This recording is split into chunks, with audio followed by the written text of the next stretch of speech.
ഒരു കഥയുടെ കേസ് പറഞ്ഞിരുന്നല്ലോ. ആ നിങ്ങൾ എനിക്കൊരു കഥ പറഞ്ഞു തരാന്ന് പിന്നെ പറഞ്ഞു തരാന്ന് പറഞ്ഞിട്ട് ഞാൻ ആ കഥ കേട്ടിട്ട് ഇനി വേറെ വല്ലവരും എന്നെ അടിക്കാൻ വരുമോ? അങ്ങനത്തെ കഥയാണെങ്കി മാണ്ട, എനിക്ക് കേക്കണ്ട. മറന്നുപോയി മാണ്ട, എനിക്ക് കേക്കണ്ട കഥ. മാണ്ടേ മാണ്ട. എനിക്ക് എനിക്ക് മരുന്ന്, എന്റെ മരുന്നാണ് കേട്ടോ. എനിക്ക് ഇപ്പൊ വയ്യാണ്ടായില്ല, പനി പിടിച്ചില്ലേ, അതിന്റെ മരുന്നാണേ. ഇതാ തൊട്ടിട്ടില്ല, പക്ഷെ മരുന്ന് പിടിക്കാണ്ട് എന്റെ പനി മാറി. അപ്പൊ ശാസ്ത്രം തോറ്റ് ഞാൻ ജയിച്ച്. അല്ല, ഞാൻ ജയിച്ച്. എന്താ പനി, ഈ മരുന്ന് അത്രയും കലക്കി കുടിക്കണം എന്ന് പറഞ്ഞതാ ഡോക്ടർ. എന്നാലേ എന്റെ യൂറിൻ ഇൻഫെക്ഷൻ മാറുള്ളൂ എന്ന് പറഞ്ഞു. പക്ഷെ ഞാൻ കുടിച്ചില്ല, കുടിക്കാണ്ട് തന്നെ മാറി.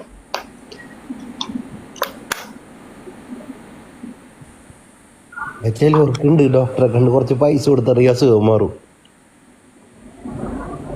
ഇതെന്റെ അമ്മയും അച്ഛനും എപ്പോഴും പറയണ്ട. അല്ലെങ്കിലും ഓൾക്ക് അങ്ങനെയാണ്, സൂക്കേട് വന്നാൽ ഡോക്ടറെ കണ്ട് പൈസ കൊടുത്താൽ അവളുടെ അസുഖം മാറുന്നു, മരുന്ന് കുടിക്കണ്ട. സത്യം, എനിക്ക് ഡോക്ടറെ കണ്ടാൽ മതി, അസുഖം മാറും.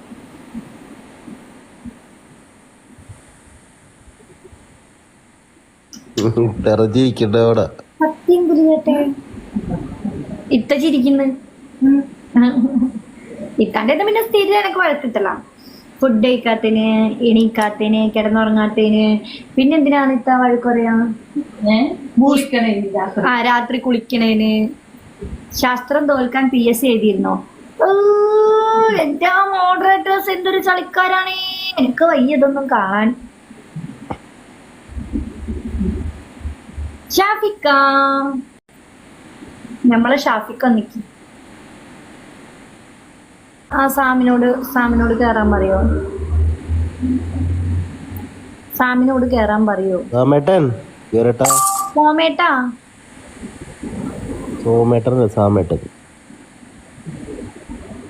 സോമേട്ടാ, സോമേട്ടാ.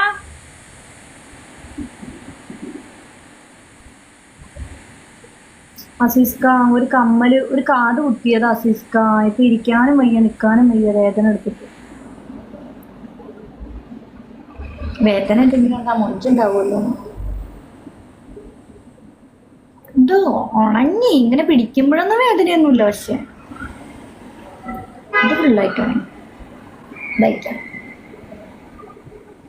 അയക്കുന്ന തടഞ്ഞു പോകൂട്ടാ. അല്ല, ഇത് മറ്റേ ഗോൾഡിന്റെ ഇടം അതല്ലേ 2 ദിവസം ഈ ചെവി അല്ലെങ്കിലും എനിക്ക് പണ്ട് മുതലേ ചുമന്നിരിക്കും. ഈ ചെവി വെറുതെ ഇങ്ങനെ ചൊറിയുകയും ചെയ്യും. ചോദിക്കെന്തോ പ്രശ്നമുണ്ട്.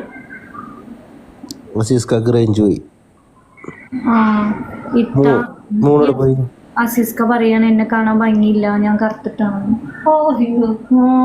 എവിടെ നോക്കിയിട്ടാണ് എന്തോ അല്ലേ ഇത്രയും സുന്ദരിയായ എന്നെ. അതെ, ആശിസ്കാക്ക് കണ്ണോണ്ടൂടെയാണ്. ഞാനിത് ഫിൽറ്റർ അല്ല, മനുഷ്യനാണ്, ഒറിജിനൽ ആണെന്ന് പറഞ്ഞപ്പോ അസീസ്ക എന്നെ കളിയാക്കി ചിരിച്ചു.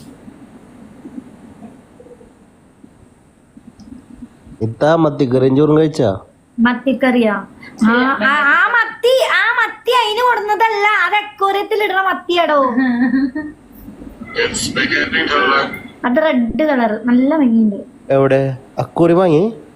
അക്വേറി നേരത്തെ ഇവിടെ ഉണ്ടല്ലോ. ഇവിടെ നേരത്തെ ഒരു അക്വേറി അല്ലേ, ചെറിയൊരു ഫിഷ് ടാങ്ക് ഇല്ലേ, ഫിഷ് ടാങ്ക്.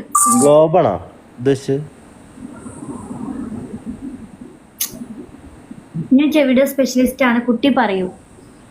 അതോ റോക്കി ബായ്, ഉറക്ക ശബ്ദം കേൾക്കുമ്പോ ചെവിയിൽ ഭയങ്കര സൗണ്ടാണ്, അപ്പൊ അതൊക്കെ സംസാരിക്കുമ്പോ ചെറുതായിട്ട് കേൾക്കാൻ പറ്റുള്ളൂ. അതെന്താ അസുഖം റോക്കി ബായ്?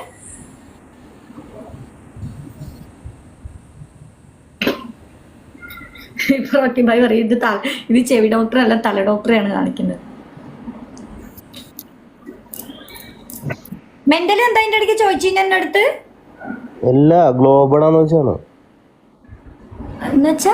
റൗണ്ട് ആണ് അക്വേറി എന്ന് വെച്ചാണ്, അല്ല സ്ക്വയർ. അത് കുറേ ദിവസമായിട്ടേ, പണ്ട് ഞാൻ വീട്ടിൽ പോയപ്പം മെയിൻ ഓഫ് ചെയ്തിട്ട് അതിലത്തെ മീമിയൊക്കെ ചത്തുപോയതാ. ഞാൻ വീണ്ടും മീനെ മേടിച്ചിട്ടുണ്ട്. 2 അയലയും 2 മത്തി. ഇനിയൊരു സ്രാവിനെയും കൂടെ നോക്കുന്നുണ്ട്, കൊമ്പൻ സ്രാവ്. എന്റെ മുടി തട്ടിയിട്ട് എനിക്ക് തന്നെ ഇക്കിളി അവള്. ഡൈഫ്രം വീക്കാണ് കുട്ടി. ആ അതാണ് പണ്ട് കുറേ അടി കിട്ടിയിട്ടുള്ളതാ കെട്ടിയോൻ്റെ കയ്യിൽ നിന്ന് ചെവിക്ക്. അതായിരിക്കും ഭയങ്കര വീക്ക്നെസ് ആയിരുന്നു ചെവിക്കെല്ലാം അടിച്ചു പൊട്ടിക്കൽ. ഓ ചെവി അച്ചടിയാണ് അടിച്ചാൽ കോ എന്നൊരു സൗണ്ട് വരും. പിന്നെ നമ്മൾ ഈ അടി കിട്ടിയിട്ട് കണ്ണിൽ പൊന്നീച്ചാന്നൊക്കെ കേട്ടിട്ടില്ലേ? ശരിക്കും ഒറ്റ അടി കൊണ്ട് കിട്ടുമ്പോഴല്ല കണ്ണിൻ്റെ ഇവിടെ കിളിന്നൊരു മിന്നലൊക്കെ വരും. പിന്നെ കുറച്ചു നേരത്തിന് കണ്ണൊന്നും കാണൂല എനിക്ക്. ഓ എൻ്റെ അമ്മേ എന്തൊരടിയായിരുന്നു. പിരാന്തൻ ചെറ്റ നാറി അലവലാതി. ഈശ്വരാ അവൻ്റെ കൈ പുഴുത്തരിച്ച് ചത്തുപോണേ. എന്നെ കൊണ്ട് എത്രയാ പറ്റും മാറി. ജീവനോട് ഉണ്ട് ഇപ്പോഴും? ഏ ഇല്ല പുള്ളി ജീവനോട് ഉണ്ട് ഇപ്പോഴും. പുള്ളി ജീവനോടെ ഉണ്ട്.